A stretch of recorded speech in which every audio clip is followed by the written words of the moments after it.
Hi viewers, welcome to my mini blog, another new blog. তো tuition সমস্ত কিছু পড়িয়ে এখন কটা বাজে যাবে, 12টা বাজে। অন্য একটা ফোন আছে আমার, দেখতেই পাচ্ছ। যাই হোক, এটাই হচ্ছে আমার ছোটোখাটো একটা রুম। রুমের অবস্থা খুব ভালো নয়। একদিন রুম ট্যুর করাবো, মেসের মধ্যে কীভাবে থাকি আমরা, যারা স্ট্রাগল করি অ্যাসপায়ারেন্ট যারা, তারা মেসের মধ্যে আমরা কীভাবে থাকি, আমি একদিন ব্লগ করবো।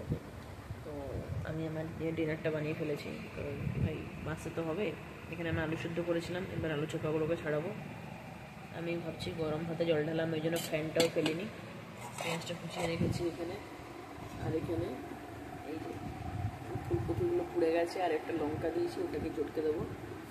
ওকে, এই হচ্ছে আমার ডিনার। হ্যাঁ, বলতে ভুলে গেলাম, এখানে একটা ডিমও ছিল।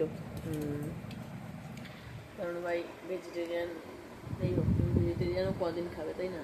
ভেবেছিলাম ভেজিটেরিয়ানও হয়ে যাবো, বাট তারপর দেখলাম ভাই ভেজিটেরিয়ানের যা অপশান, ওগুলো শুধুমাত্র যারা হায়ার ক্লাস বিলং করে না, ওই সব পনির মাশরুম ওরাই কিনে খেতে পারে। আমরা যারা মিডল ক্লাস, ওদের একটা ডিম 8 টাকা হয়ে যায়, ডিনার বা লাঞ্চ।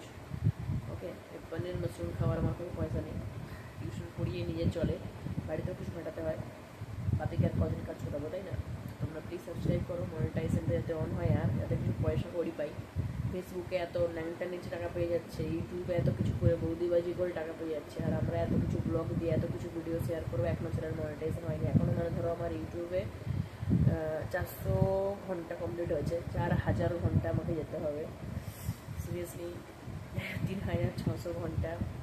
জার্নিটা অনেকটাই, কারণ আমি এই যে 400 ঘন্টা যেটা হয়েছে, ওটাও লাস্ট 2 বছর খাটার পর হয়েছে, মানে 2 বছর কন্টিনিউ আপলোড করে। আগে এতটা ভ্যালু দেয়নি, কারণ আগে সমস্ত দেখো গ্র্যাজুয়েশন, মাস্টার্স করা, বিএড করা, দেন এখন ডিএলএড করা, এই সমস্ত কেওসের মধ্যে ইউটিউব কী জিনিস, ফেসবুক কী জিনিস, এগুলোতে আপলোড করলে যে টাকা পাওয়া যায়, এটাও জানা ছিল না। তারপর যখন ধীরে ধীরে জানলাম যে এখান থেকেও পপুলার হওয়া যায়, এখান থেকেও একটা মানে খুব ভালোভাবে সংসার চালানো যায়, জানার পরে এখন আপলোড করছি। বাট টাইম তো লাগবেই, অনেকটাই মেহনত লাগবে, ঠিক আছে? ওই মেহনত তুমি যদি নিজের কেরিয়ারে করো, আরামসে তুমি স্ট্যান্ড করে যাবে। সোশ্যাল মিডিয়াতে যা মেহনত লাগে, মানে আলবাল ছোলার ডাল করে ওরা পপুলার হয়ে যায়। যেমন সাধ্য বাড়ির ব্লগের মেয়েটা মনে আছে, একদম থাকতো কোথায় একটা সাদামাটা ফ্যামিলির মেয়ে, আজকে দেখো বাড়ি গাড়ি বানাচ্ছে, সমস্ত কিছু বানাচ্ছে। মানে ওই টাইপের জঘন্য একটা ভিডিও বানিয়েও, ভয়েস ওভার দিয়েও তাকে দেখে সমস্ত মেয়েরা করছে ওরকমভাবে। ধরো কেউ ধরো ড্রেস আপ করছে, ওখানে একটা ভয়েস ওভার দিয়ে দিচ্ছে, আমার দাদু মারা গেল। ওই সব টাইপের তো করতে পারবো না, কারণ যাই হোক পেটে শিক্ষা তো একটু আছে, আর বয়সটাও হয়েছে, ওদের মতো তো আমরা নির্বাণিবি নই। যাই হোক, সংসার চালাতে হবে। সংসার চালানোর সবারই যে কোনো না কোনো রাস্তা সবাই দেখছে। আর বাজে না বকে চ্যানেলটাকে ফলো করে দেবো আর